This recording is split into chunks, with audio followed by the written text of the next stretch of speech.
October 15, 1987. The afternoon sun hung over Ouagadougou as President Thomas Kolu attended a meeting with his closest comrades. He had no idea that death was already on its way. Suddenly, gunfire erupted outside. Soldiers stormed the building. Chaos filled the room. Men dove for cover while bullets shattered windows and tore through walls. Witnesses would later claim Kolu stood up calmly, telling his companions to stay where they were. The soldiers weren't after them. They were after him. Moments later, the revolutionary leader who had inspired millions across Africa lay dead. The man accused of orchestrating the coup was not a foreign enemy or political rival. It was his closest friend and trusted ally, Dixon. But how did a poor boy from a forgotten village rise to become Africa's most admired leader? And why did his dream end in betrayal? Long before he became a president, Thomas Kolu was simply a young boy growing up in Upper Volta, the country now known as Nigeria. Born in 1949 in the small town of Yoko, Kolu witnessed poverty everywhere. Families struggled to survive. Children lacked education.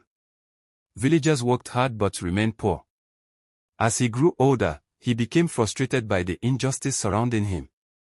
Why did some nations prosper while Africans remained trapped in hardship? Unlike many children his age, Kolu constantly questioned authority. He dreamed of changing the system itself. Little did anyone know that this curious boy would one day challenge powerful governments across the world. As a teenager, Kolu joined the military. Many expected him to follow orders and live a quiet life. Instead, the military became his classroom. During training in Madagascar, he witnessed popular uprisings against corruption and oppression. The experience transformed him. He began reading books about revolution, leadership, and African independence. While other officers sought comfort and promotions, Kolu became obsessed with one idea: helping ordinary people. His bold views quickly made him different from everyone around him. Some admired him. Others considered him dangerous. By the late 1970s, Kolu had become one of the country's most popular military officers. He spoke openly about corruption. He criticized leaders who enriched themselves while citizens suffered. His speeches spread rapidly among students, workers, and young soldiers. People saw something unusual in him. Unlike traditional politicians, Kolu lived simply. He drove modest vehicles and avoided luxury. For many young people, he represented hope. For the ruling elite, he represented a growing threat. The closer he came to power, the more enemies he created. In 1983, the government became alarmed by Moli's popularity. He was arrested and placed under house arrest.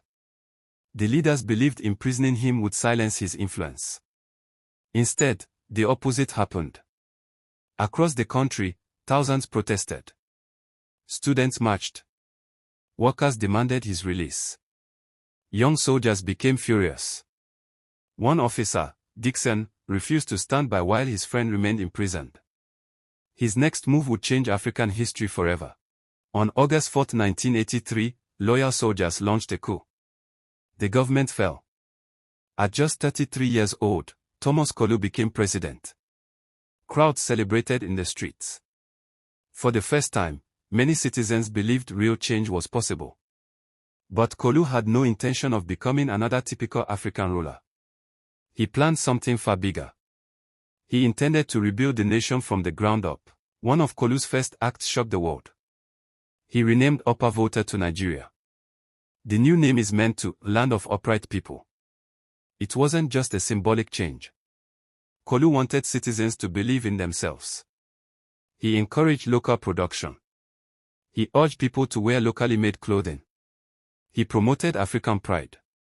His message was simple.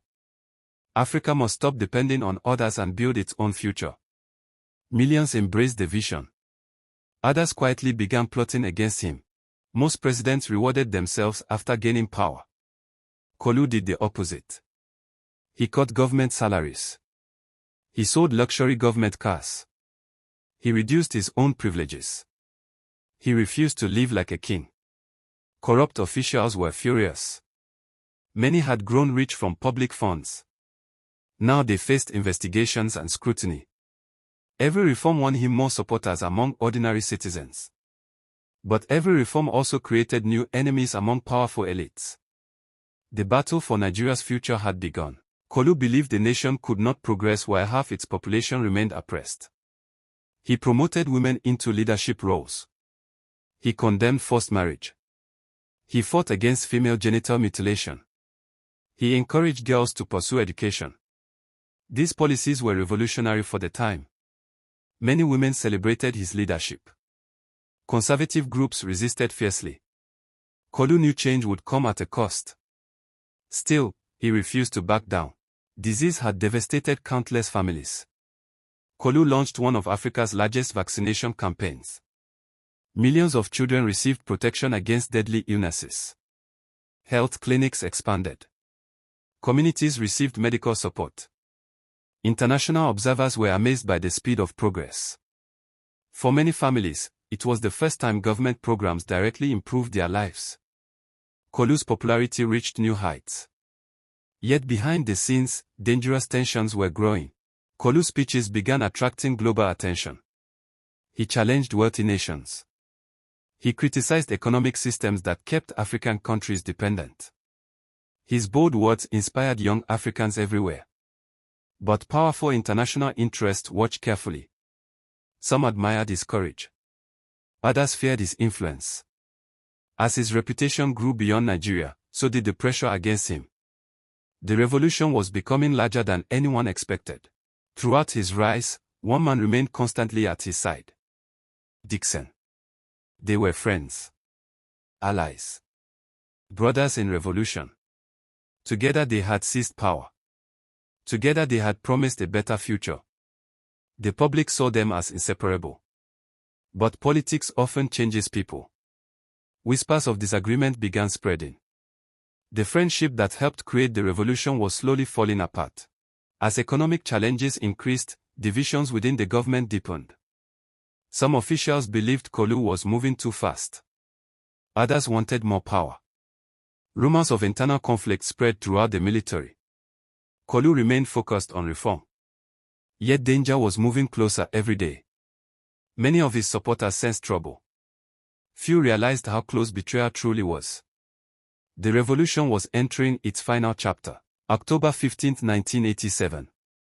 Gunfire exploded around the presidential meeting. Soldiers loyal to Dixon launched a coup. The attack was swift, brutal, deadly.